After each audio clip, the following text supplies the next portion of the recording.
Bonjour, dans les vidéos précédentes, nous avions vu qu'il existait une diversité de risques. Nous avions aussi vu que tout le monde n'était pas exposé de la même façon à ces risques et que tout le monde n'avait pas la même attitude face aux risques.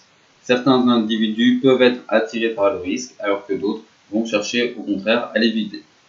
Dans cette vidéo, nous allons commencer à aborder la gestion collective des risques et notamment nous intéresser aux principes qui organisent cette gestion collective des risques. On reconnaît généralement que la gestion collective des risques s'organise autour de trois grands principes. Certains de ces principes, et je vais le préciser, se retrouvent aussi à une échelle individuelle. D'autres, au contraire, sont plus spécifiquement liés à une gestion collective des risques. Le premier de ces principes, c'est le principe de prévention. Selon le principe de prévention, lorsqu'un risque existe, et notamment lorsqu'il est connu, il faut prendre des mesures pour se protéger contre ce risque. Quand je dis se protéger contre ce risque, ça peut être à la fois limiter la probabilité que le risque se produise, mais aussi savoir réagir quand ce risque se produit, notamment afin de limiter ses conséquences négatives. Le principe de prévention se rapproche du principe de précaution, dont vous avez peut-être entendu parler, bien qu'il s'agisse de deux notions assez différentes. Le principe de prévention porte avant tout sur des risques qui sont connus, alors que le principe de précaution est un peu plus large et s'applique plutôt à des risques qui ne sont pas exactement connus, pour lesquels il y a plus d'incertitudes. Pour que ce soit plus clair, je vais prendre un exemple. Lorsque vous devez introduire une nouvelle technologie, lorsqu'une nouvelle technologie est mise au point, par exemple installer un réseau 5G, vous ne savez pas forcément tout de suite si cette nouvelle technologie va avoir des conséquences négatives. Selon le principe de précaution, par conséquent, vous devez vous protéger contre les risques potentiels de cette nouvelle technologie que vous ne connaissez pas bien, mais vous devez vous protéger, voire ne pas mettre en place la nouvelle technologie si vous avez une idée que les risques sont importants. Le principe de prévention, lui, s'applique sur des risques qui sont connus. Vous savez qu'il y a un risque avec cette nouvelle technologie et vous prenez une décision de vous protéger, soit selon l'importance du risque en n'installant pas la nouvelle technologie, soit en installant différents dispositifs qui vont permettre de se protéger contre ce risque.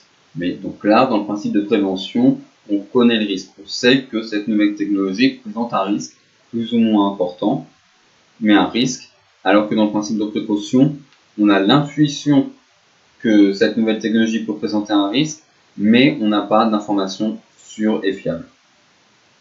Donc, principe de prévention, un risque est connu, vous devez vous protéger contre ce risque. Ce principe, il est assez simple à comprendre, d'autant qu'on peut justement le retrouver aussi bien à l'échelle individuelle qu'à l'échelle collective.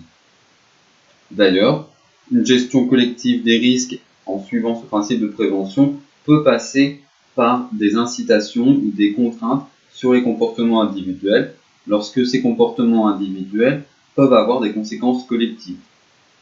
Je vais prendre un exemple très clair sur la question des épidémies.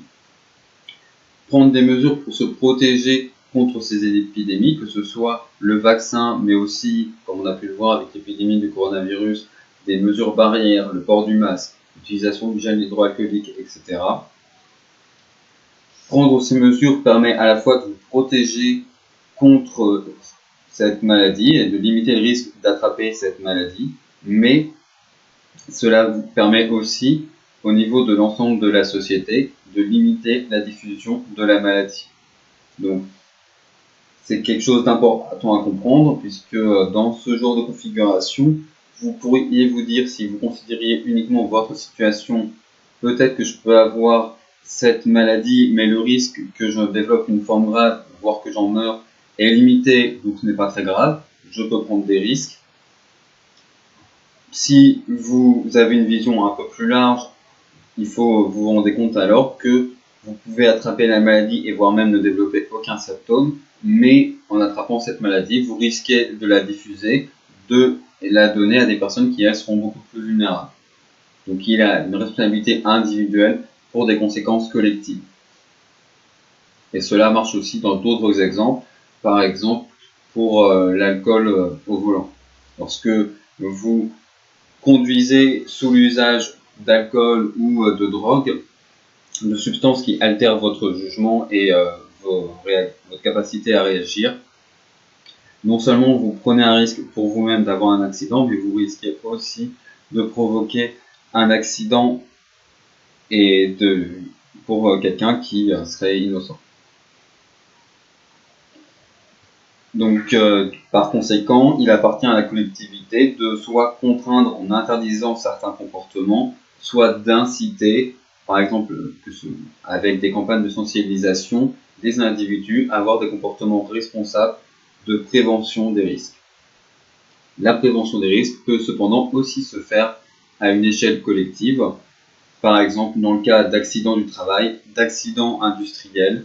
On comprend facilement que c'est la responsabilité de l'entreprise de prendre des mesures pour limiter la survenue de ces risques et pour limiter aussi les conséquences de ces risques, notamment dans le cas de risques industriels, limiter les conséquences sur les populations environnantes. Donc, premier principe, principe de prévention. Deuxième principe, qui est plus caractéristique de la gestion collective des risques, c'est le principe de mutualisation.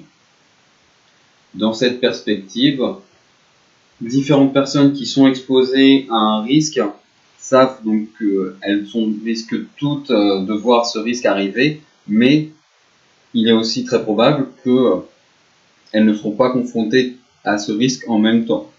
Par exemple, sur le chômage, vous pouvez vous dire que tout le monde va connaître une période de chômage au cours de sa vie, au cours de sa carrière, mais tout le monde ne sera pas au chômage en même temps.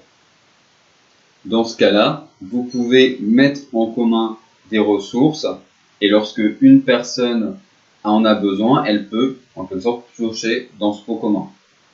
Donc, différentes personnes qui travaillent mettent de l'argent de côté et le mettent ensemble surtout. Et donc lorsque une de ces personnes en effet perd son emploi et est au chômage, elle peut puiser dans l'argent mis en commun par ces différentes personnes. Donc ça, c'est en quelque sorte le principe qu'on retrouve sur les premières caisses de protection contre le chômage, premières caisses aussi de protection contre l'accident du travail, et qui ont été les fondements de la naissance des syndicats. Donc on voit bien que dans une perspective de mutualisation, il faut qu'il y ait une gestion collective des risques. Il ne s'agit pas simplement de mettre de l'argent de côté à titre individuel. Grâce à la mutualisation, vous allez avoir accès à des ressources bien plus importantes, puisque ça va être de l'argent qui est mis de côté par plusieurs personnes. Et donc vous serez du coup bien mieux protégé contre le risque. Enfin, le troisième principe, c'est le principe de diversification. On le comprend assez facilement en lien avec le principe de mutualisation. Comme je l'ai dit, le principe de mutualisation repose sur l'idée que différentes personnes sont confrontées à un même risque, mais ce risque ne va probablement pas arriver pour toutes les personnes en même temps. Donc il y a une diversification finalement, alors que si toutes ces personnes se retrouvent confrontées à ce risque au même moment, elles vont toutes avoir besoin de l'argent mis de côté en même temps, et finalement, la gestion collective des risques, là, va rencontrer sa limite. Vous avez mis de l'argent de côté, le principe, c'était de pouvoir puiser dans un fonds collectif, et donc d'avoir accès à plus de ressources que si vous avez simplement mis de l'argent de côté à titre individuel. Si chacun se contente en fait de reprendre ce qu'il avait mis de côté personnellement, forcément, il n'y a pas de différence entre une gestion individuelle et une gestion collective des risques. Donc il faut qu'il y ait une diversification des risques, que tout le monde ne soit pas confronté aux mêmes risques en même temps. Ce principe de diversification des risques, on le retrouve même en dehors du principe de mutualisation. Par exemple, et même du coup en dehors d'une gestion collective des risques, on peut le retrouver à propos d'une gestion individuelle des risques. Par exemple, pour des placements financiers, il est généralement recommandé de diversifier ces placements de façon à ce que si l'un d'eux n'aboutisse pas, vous n'ayez pas de grosses pertes, que ce soit compensé par les autres placements. Évidemment, si l'un d'eux aboutit grandement, vous gagnerez moins. La compensation dans ce cas se fait en sens inverse, mais voilà, il s'agit de se protéger contre les pertes et de dire que si jamais un des projets, un des placements n'aboutit pas, au moins vous êtes protégé et c'est compensé par vos autres placements. Même chose d'ailleurs vous retrouvez parfois dans certaines activités professionnelles, par exemple en agriculture, diversifier les cultures, diversifier l'activité agricole permet que si jamais un secteur ou si jamais il y a un problème pour un type de culture, vous pouvez rebondir et compenser par vos autres activités.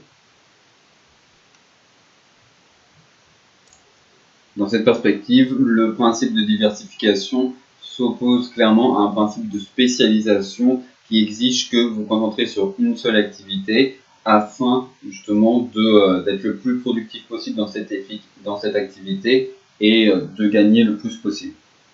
Là, dans une perspective de gestion des risques, que ce soit finalement au niveau individuel ou collectif, vous diversifiez vos activités, vous diversifiez vos expositions aux risques pour justement être mieux protégé et limiter les conséquences négatives lorsque ces risques doivent apparaître. Donc, 3 principes qui organisent la gestion parfois individuelle, mais en tout cas la gestion collective des risques. Principe de prévention, se protéger contre les risques. Principe de mutualisation, mettre en commun des ressources pour avoir accès à justement plus de ressources lorsqu'une personne est confrontée à un risque. Et diversification, diversifier son exposition au risque. Bonne journée.